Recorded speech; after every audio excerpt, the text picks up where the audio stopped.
Everyone, welcome out to Grace Church. My name is Josh. I'm one of our pastors here. I'm actually our pastor of life groups, and excited to be up this weekend. If I haven't had a chance to meet you yet, I'd love to meet you today. Just come up and say hey to me. And if you're looking to be a part of community and share life with others, love working with our leaders and helping people connect into some of our groups here at Grace. And so if I can help with that, if we can have a conversation about that, I love having that conversation. It's what they pay me to do. So would love to talk about that with you.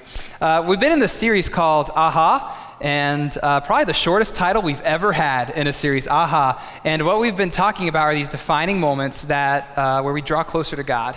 And I think it's just been really interesting as we've talked about this as a team. We've planned this series together that we believe every person kind of must have a moment in their life or a time where something changes in their relationship with God and their understanding of God, where Jesus becomes real and personal in your life, where it's not just a knowledge about God, but it's a relationship, it's interactive, and it transforms your life.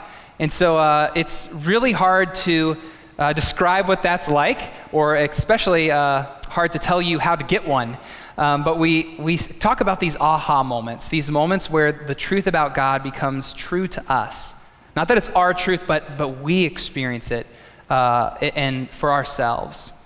And that's what's been interesting to talk about this as a team, is we've really looked back at our own stories. It's not that we're making this up or you have to manufacture an aha moment, but anyone who has had one, and many of us have, we can talk about what that was like. We may maybe not be able to describe how it happened or why it happened, but these moments, especially if you look back in your story, I think many of us can identify these. And if not, I think this can be a really helpful series. I think this can be a helpful series for a lot of us, whether we're just exploring Jesus, and maybe we hope one day that it clicks, or that it would click for us. Maybe if you're new to faith and you're trying to figure out how to begin, or even if you're just feeling like stagnant and stuck, or knowing that God is calling you to a deeper experience of Him, but you don't quite know what that's going to look like. And so I hope that this series, as we kind of share our own stories, Pastor Jeff shared his story last week, I'm going to share mine this week, Pastor Joe's actually up next week, that it won't just be us sharing our stories, but actually it will be an invitation. It'll be an invitation for you to seek the Lord and to expect much from Him, and that whether it's just remembering how He's worked in your life in the past, or even if God's doing something new in you, that this series would push us toward that effort. So I hope it helps us all draw closer to God. So I'm going to share a little bit of my story, and I just want to give you a little bit of the background, because I haven't gotten to talk a ton about my story, so I'm going to share as much of it as possible. But I grew up in a Christian home. I grew up in a home of parents who loved Jesus, and there were two big ways that showed up in our home. One was that we were at church all the time. And so we would be there Sunday morning for Sunday school. We'd be there for the service on Sundays. There was always stuff going on at our church that we volunteered for, or baked for, or helped set up, or cleaned. And my parents were just eager to volunteer. And so we got ourselves in some really interesting volunteer situations, sometimes watching kids, sometimes like putting on Easter plays, for our community to come to. And I just remember being at the church all the time, and we gave a lot of our time to volunteer to do that. And it was actually fun. The other way that my parents made sure that, our home would be different, other than how much time and we spent serving and being at church, was they wanted me to be in a private school. So they dedicated a lot of time and resource to making sure that kind of from, early school age all the way through, that I was around teachers who believed in God and who were going to teach me about Him. And so that part I didn't like as much. Private school was a little hard to navigate. But these were like big priorities for them, and ways that they wanted me to at least be surrounded. And like I said, it was good. I didn't hate it. I did believe in God. I didn't really have any big beefs. Something that was unique about my experience growing up, though, was I kind of had a diverse amount of faith traditions in my background, Christian faith traditions. But for instance, as a young kid, I was going to a Catholic school while also being confirmed in the Methodist Church. And so I was doing all these things at church, and then I couldn't I could go to mass, at school, but I couldn't take the communion, couldn't go in the confession box. And so I'm like, well, how come they're doing it this way over here and we're doing it this way over here? And even as I grew up, I started going to a fundamentalist Baptist school while also going to a Nazarene church. And so that was even weirder. And it just got more intense as I went through life. And it was almost just like there were all these spaces where we talked about God, different ways, not totally different though, but it just seemed that God stayed in those spaces, right? We talked about him at church. Obviously, I had to study and do things through my school. And that was really the extent that I really saw God in my life. That was a lot of my life, but he kind of fit in these categories. And there were bits and pieces that I kind of put together to think of what God was like. And overall, I mostly viewed God as being very impersonal. He was just in these spaces. No one really knew what he was like. In fact, most people disagreed, at least in the camps I was in. And, we were just talking about him. These were just systems and traditions that I was a part of, and the experience was very much falling short of, I think, what it's supposed to be. So let me tell you about what changed in my life, that changed from me experiencing God in this impersonal way. So I started playing drums right when I got into high school. And it was awesome, and I wanted to be in a rock band, and I did make it in a rock band, but it was just a high school rock band. And I loved it. This was like a great outlet for me, and I begged my parents to let me go to this music camp in Nashville, Tennessee, which was way far away from West Virginia, where I was from, and with a bunch of people they didn't know. But somehow I convinced them to find the money and to drop me off for a week in a city they had never been to with people they'd never known. And I got to go to this worship camp, and it was awesome. There were thousands of kids there, all musicians and singers. And every night we would have like these concerts put on by like real artists and musicians in the Christian music world. And that was the first time I was ever exposed to a kind of worship and environment where it was like you actually thought God was there with you. Like most of my experience, it was either just in a book or it was just kind of like in a hymnal or just kind of, I don't know. It wasn't personal. It wasn't close and intimate. And here were thousands of peers my age and musicians and adults too. And they're interacting with God in this way I'd never imagined interacting with him like. And of course I joined in and was mostly interested because my world was being turned upside down a little bit. I was beginning to question my view of God. And God actually used that camp to introduce me to someone who lived 5 miles away from me back home. There's thousands of kids at this camp, and one day I'm hanging out, and I meet a kid who lives a few miles away from me back at home, and he invited me to his youth group, and he's like, we need a drum, and I'm like, that's great, I'm a drummer. And it was amazing how God used this camp in my life. Now, I want to talk about why this was an aha moment for me.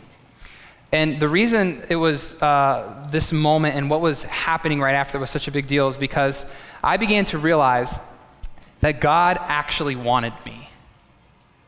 God actually wanted me. Actually, when I first wrote this down, I wrote that God wanted to be with me. But actually, the more profound thing as I thought about it is that he wanted me. He created me. He thought about me. He cared about me. I was on his mind. He wanted to have more of me, and he wanted me.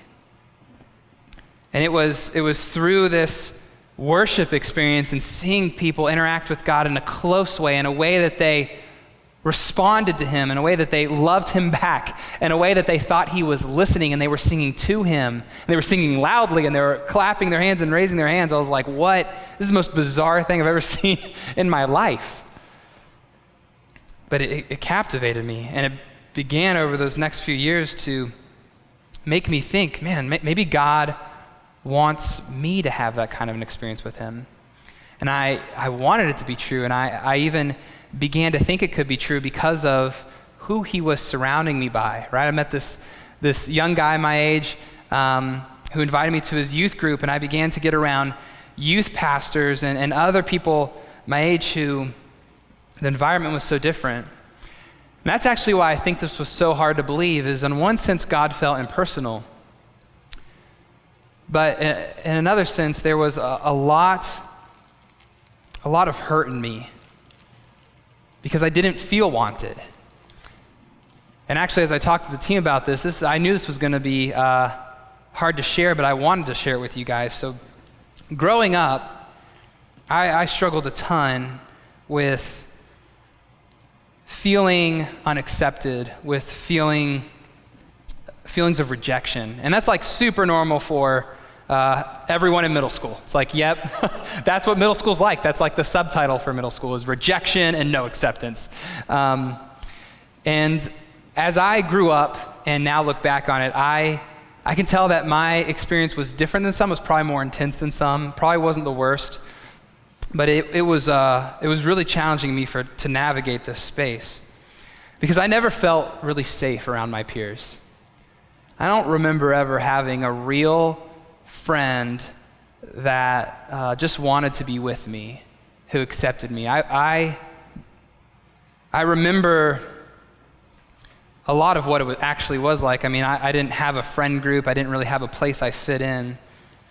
I remember how unwanted I was. I remember not being welcome. I remember being left out. I remember almost every day, like the things that people would say to me. If I was left alone and there wasn't a teacher around to see me, I remember how people would treat me, how they would physically hurt me. And maybe this is kind of like what your experience was like. Maybe you grew up with those intense feelings of rejections because of what people were saying to you and what people were doing to you. And I just remember feeling unwanted, unwelcome. And no one really ever, I guess, met me in that space. I thought that there was actually something wrong with me. That's what I believed. I believed that I was getting attacked and made fun of and beat up and all these things because obviously I was doing something wrong.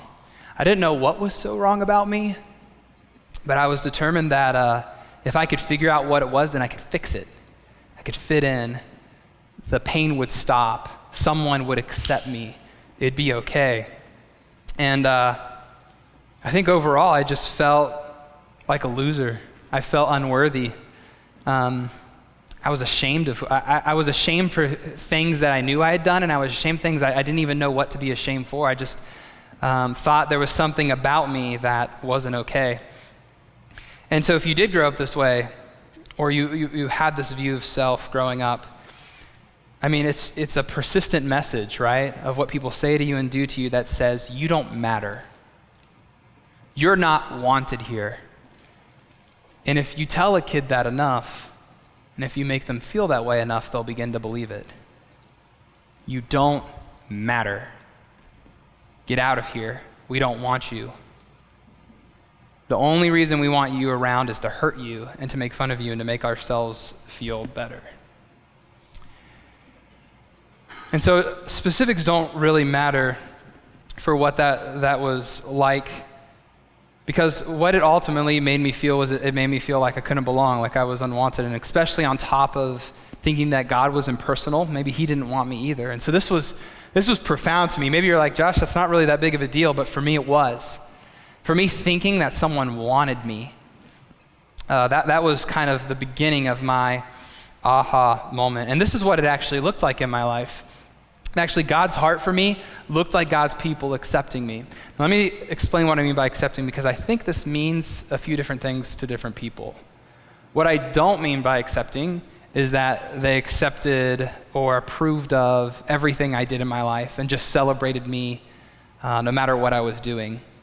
What I mean by accepting is they treated me like a human being. They were glad when I was around. They considered me a friend. They saw worth and value in me. They thought that my life mattered. That's what I mean by accepting me. I mean like the way they treated me. And that's what I began to experience. As I started playing drums in these youth groups, I began to get around youth pastors who actually thought of me. I began to get around friends who weren't abusive toward me. I didn't have to be afraid of what someone might do. It was incredible. I think that the biggest way I began to realize that God wanted me was because people who loved him started to show me that. They started to see something in me that they thought was valuable, and they began to treat me with that same kind of value and worth. And it took me a while to begin to accept that, to begin to believe it to be true. And eventually over time, after a few years, I'd been in all these God spaces. I knew who God was. I believed in Jesus. But I felt like he had only ever stayed in those spaces. And now what God was asking for me was to invade my life a little bit more, to let him into parts of my heart and parts of my life that I'd really never let anyone into. And so I think that as I got older, I felt like I had to respond to that in some way. And this is how kind of just at that young age I responded to that idea that God wanted me, is I trusted God's ownership of my life by giving him all of me. So I didn't write, I gave God ownership of my life. He's God. He already owns everything. He's sovereign. He has created all things. All things come from him and belong to him. But I accepted and trusted his ownership of my life to the point that I leaned into it. I believed it. I moved toward him. And instead of just keeping him in these boxes and in these spaces, I let him have all of me. I let him have the hardest parts of me. I let him have the shame. I let him have the sin. I let him have the insecurity. And I began to take that to him. And he began to work in it. He began to meet me there as I leaned in and decided to give all of my life to Jesus over and over again. Every part I would lean into him for, he would push back with me and say, I'm here with you. And this just blew my mind, that God wanted all of me. That he actually already knew that. He already knew how messed up I was. And he was okay with it. Okay in the sense that it didn't scare him off.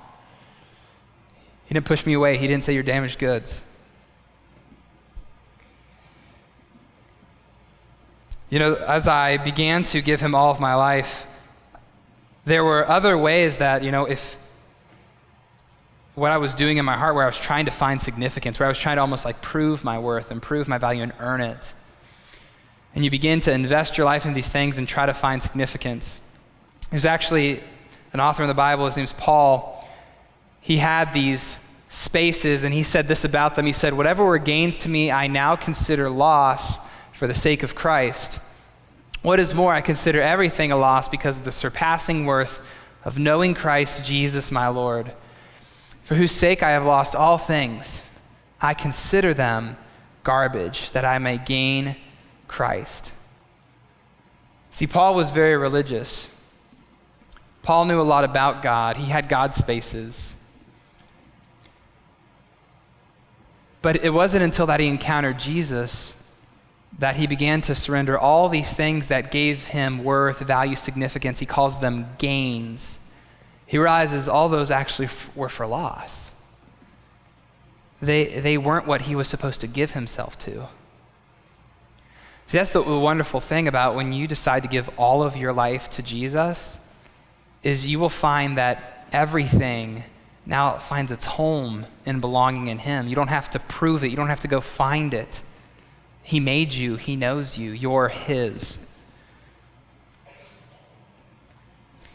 And so Paul's saying here, he's saying, if I could only have one thing, that nothing is of equal worth to knowing Jesus, I'll just pursue him. I'll lean into that.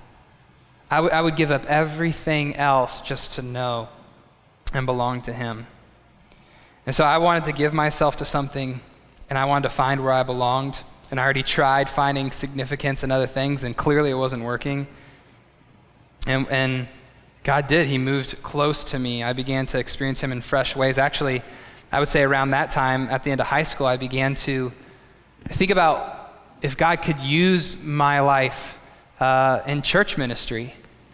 I had had such a experience of not knowing God's heart. He was impersonal in the church, and then such a radically different experience through worship and the love of people in the church that I was like, I'm passionate about that.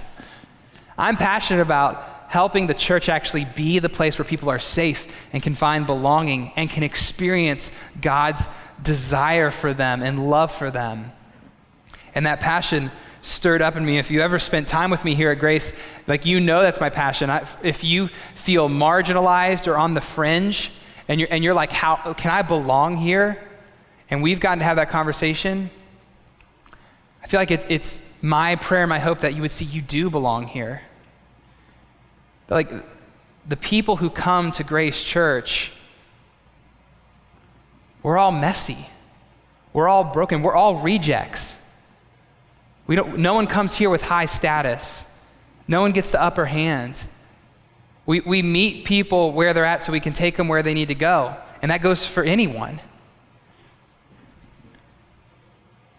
And if you feel that way today, I want you to know that's why we care about you so much.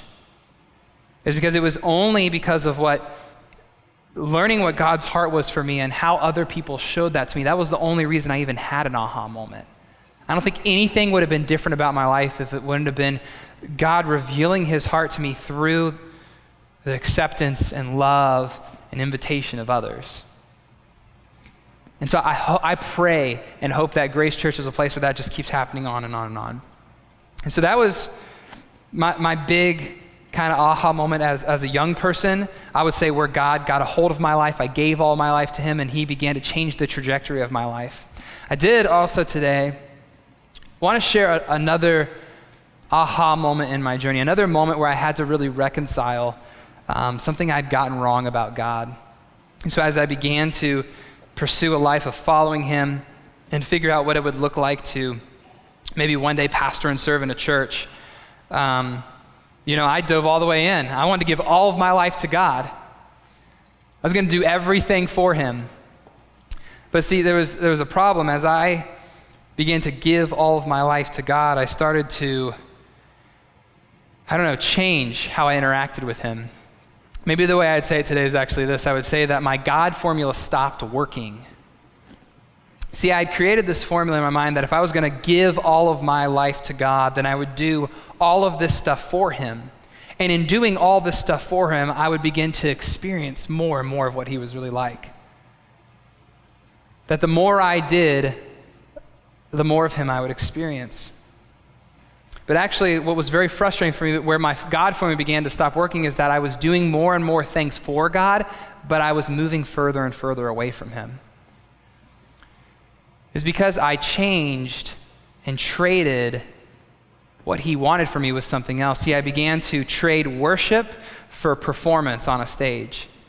I began to trade devotion and being alone with God for academic study and grades. I began to trade praying for teaching. I began to trade friendship for leadership. I began to trade ministry for my employment. I began to trade genuinely loving other people for projects I could fix. And none of it drew me closer to God. And as a 19, 20-year-old trying to figure out how to be in church ministry, I was frustrated, I was burnt out, and I began to fall back into my worst thoughts and my worst sin struggles. I began to isolate from people. Now I didn't trust people again. And I was hiding. And I was just manufacturing this outward God life and wondering why it wouldn't work. See, I was in a lose-lose situation. When you try to do things for God to earn his favor, either you will do lots of great things, but be convinced that the only reason you have his favor is because you did things for it. Or you won't ever be able to keep up with all the things you're supposed to do, that you'll just feel like a failure and you'll feel worthless and you'll feel unwanted. It's a lose-lose. And so I was doing things for God, expecting that it would draw me closer to God. But this is what I realized: doing things for God does not equal drawing closer to God. You can do all sorts of things for him and never experience his heart and mind. This is one of the biggest dangers for those of you who are leaders here in the church. That people can look at you and say, you're doing fine. because you're doing stuff for God. That doesn't answer the question of, is all of our heart, is all of our life actually given over to him? Is it resting in him? Is it coming from a place of knowing how he has pursued us and saved us and bought us, or is it done out of an effort to earn it? And so I kind of had a wake-up call, and eventually I did end up sharing what was going on internally with some trusted people, and they began to help me. But I became desperate to know God again. And I was very resentful toward the church because here I was trying to give all of my life to God through the church, and some of this fueled that. They were totally fine sometimes for me to do things for the church at the expense of my own relationship with God. And so I was a little resentful at that. I didn't know how to do it differently. And so I began to try to reconnect with God and just remember those moments when I first began to follow him. Remember why I did this in the first place. And so just on my own, I started reading through the Psalms. Psalms are right in the middle of your Bible. And there's just these poems written by people who are pouring their hearts out to God, writing about their struggles and their insecurities and their fears and their frustrations. And I came across this psalm, Psalm 73. And actually, we're going to read through it. I want to just show you kind of how I think this relates to our conversation today. And you can open up your app or the Bibles in the chairs right in front of you. Turn to page 416. We're going to read through this whole thing. It won't be on the screen. But this is the part of the Bible I have felt most understood by. I don't know if you've ever had that experience reading the Bible and it feels like, I don't know if this applies to me and how does this work? And then you just come to parts where you're like, that's me. I mean, that is what I needed to hear. I've never felt more understood and more related to, and it's because it's a psalm, it's a poem written by someone who knew God but became disillusioned with the pursuit of him. It didn't turn out the way he expected it to be. He was frustrated. He didn't know how to get back to God. So it starts off this way. In verse 1 of Psalm 73, it says, "Surely God is good to Israel, to those who are pure in heart." See, he believes God is good to his people. He's good to them. He trusts his goodness. But in verse 2, he says, "As for me, my feet had almost slipped. I had nearly lost my foothold." Why? Because I envied the arrogant when I saw the prosperity of the wicked. So for him, his ability to lean into God and his goodness, he started to kind of pull back on that because he looked at other people's lives who didn't give a rip about God. Calls them the arrogant or the wicked. And he began to compare his life to theirs. And he felt like his God formula was broken. He says this about those who don't care about God. He says they actually don't have any struggles. Their bodies are healthy and strong. They are free from common human burdens. They're not plagued by human ills. Therefore, pride is their necklace. They're like, ha, my life's working. They clothe themselves with violence. From their callous hearts comes iniquity. Their evil imaginations have no limits. They scoff and speak with malice. With arrogance they threaten oppression. Their mouths lay claim to heaven, and their tongues take possession of the earth. Therefore, their people turn to them and drink up waters in abundance. People are fueling this mindset. And they say, how would God know? Does the Most High know anything? God doesn't want us. He doesn't give a rip about us. This is what the wicked are like. They are always carefree, and they go on amassing wealth. Actually, he doesn't paint them in that bad of a light sometimes. Healthy bodies, they've got plenty of wealth, they don't have problems and are carefree.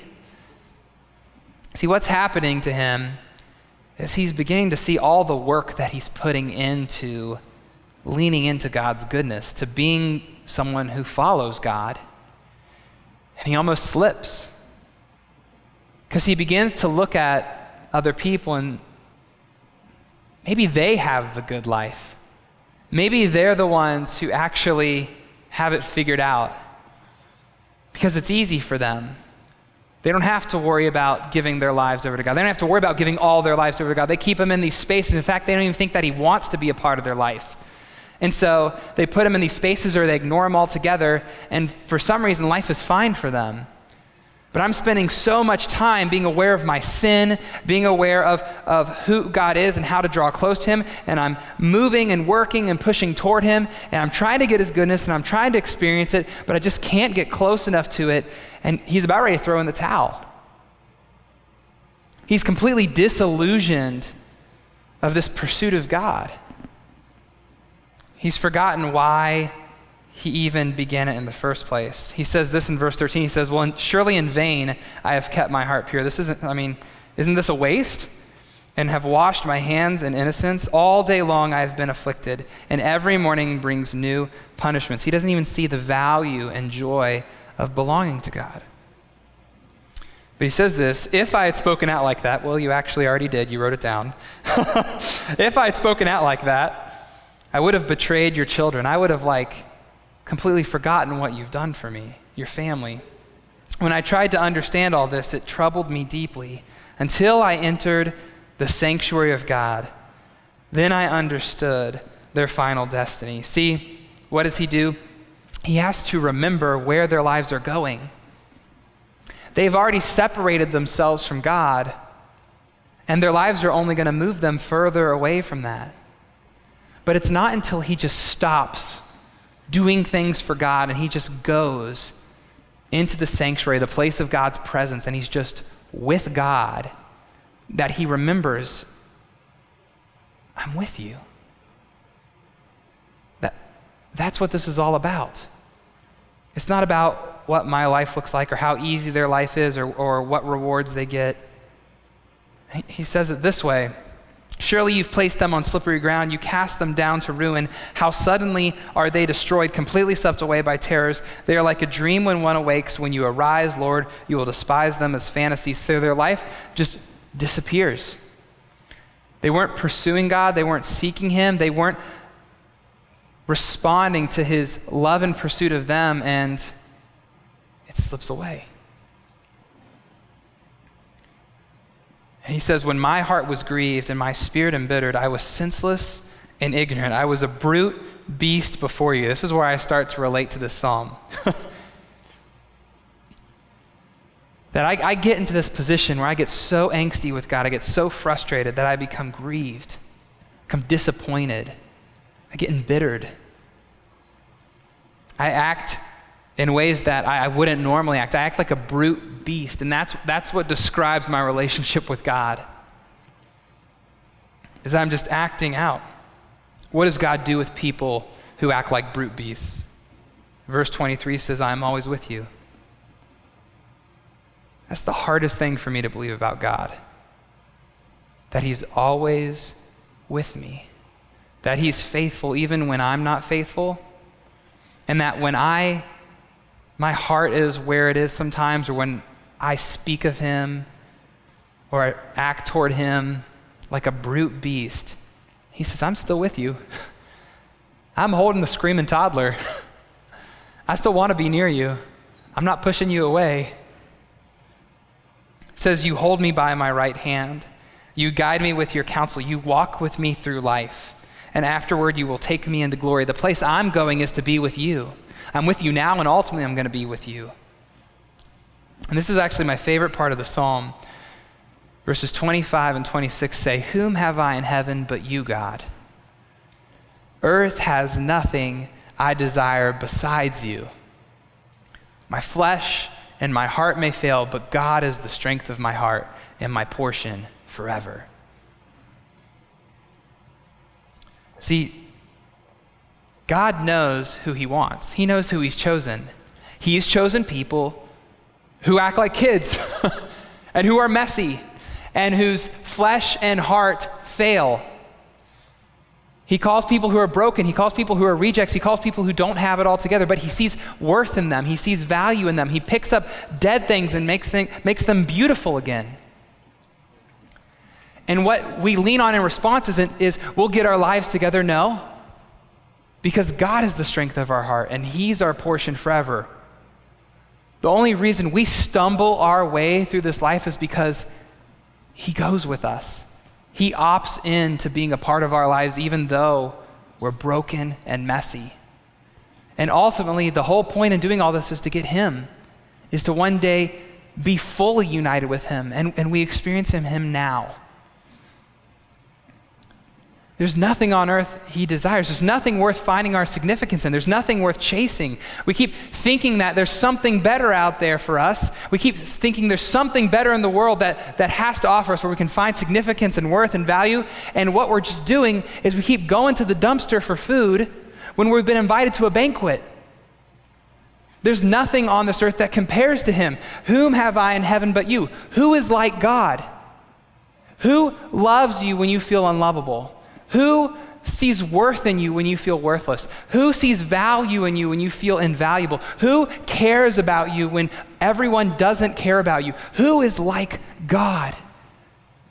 Nothing compares to him. And he closes out in verse 28 and says, "For me it is good to be near to God. I have made the sovereign Lord my refuge." See, when you're senseless and your God formula is broken, you know what's good for you? To draw near to God. That does not, and what I'm not saying is do more things for him. Just draw near to him.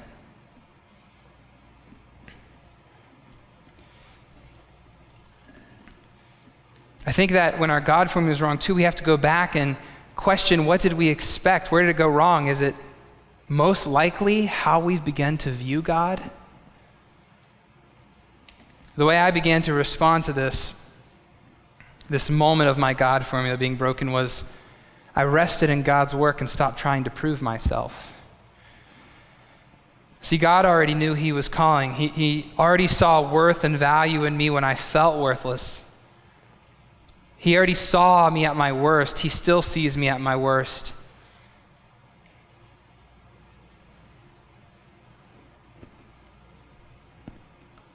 He put people in my life to show me that. He sent his son Jesus to show the length to which he would go to possess me. And this is still one of my biggest struggles today, just to rest. It says like how I responded past tense, I rested, but I still have to just stop sometimes. And if you're just doing things for God, and you're doing it out of guilt, or you're doing it to prove it or to earn it, you need to rest. If you've been doing that even as a leader, sometimes you just have to stop, because the church isn't held up by you. It's held up by God. Jesus actually talks about this. This is one of the clearest pictures of what the heart of Jesus is like for us. He says, "Come to me, all of you who are weary and burdened, and I will give you rest. Take my yoke upon you, hook yourself to me, partner yourself with me, and learn from me. For I am gentle and humble in heart, and you will find rest for your souls. For my yoke is easy and my burden is light." How can we be yoked and put to work and be given a burden that is easy and light? It's because of who we're yoked to. We're yoked to Jesus. We begin to learn from him. He begins to lead us and move us. And maybe the reason we're so discouraged and disillusioned and exhausted in our spiritual life is because we keep working against that yoke. And we're tiring ourselves out, moving against where Jesus is trying to take us, not leaning into it.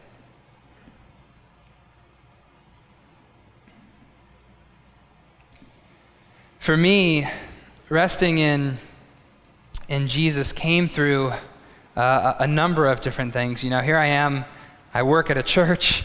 I've spent a lot of my life going through, as a student, going through Bible college and seminary. There's so many spaces in my life where I'm required to do God things. How do I just like rest sometimes. I haven't quit my job yet. Sometimes I just have to force myself to be alone and to stop. I hate being alone. That's why I'm a pastor.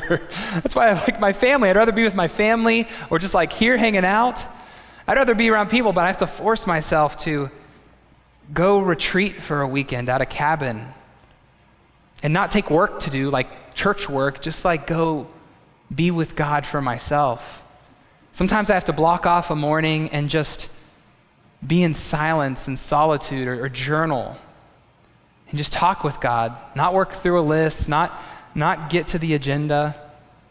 Sometimes I have to just even worship him again by myself, just to pick up my guitar and sing by myself or sing with my kids and to just be with God and do it out of a knowing him, an acceptance of him, a enjoyment of him, just to rest, knowing and remembering that he loves me regardless of my performance. I have to pause. I have to stop. I don't quit everything, but sometimes I release myself from those burdens so that I can remember, you still love me right here, God. Even though I'm not working today, even though I can't do that as great as some other people can, even though I'm not limitless and can help everyone, it's okay. I'm yours. I can rest in you. And so with this series, I think it's important to think about what does it look like to draw close to God. For me, the moments where I felt closest to God, one was in community, where I was around other people who loved Jesus and would let me be vulnerable and will let me be encouraged and let me be challenged. I mean, I think it's ironic that God made me a life group pastor. I didn't even know that was a thing till I moved to Akron. And then God's like, hey, I'm going to use your story and put you right here. I'm not a life groups pastor because I care about groups. I am passionate about the church being a place where people can have community and be the family of God, where even the most marginalized people can be a part of the family. That sounds way more fun than join a group, right? That's what God did for me in the church. I was received. I found something that I had never experienced before. And so at Grace, you're not a bother to us. We love you. We want you here.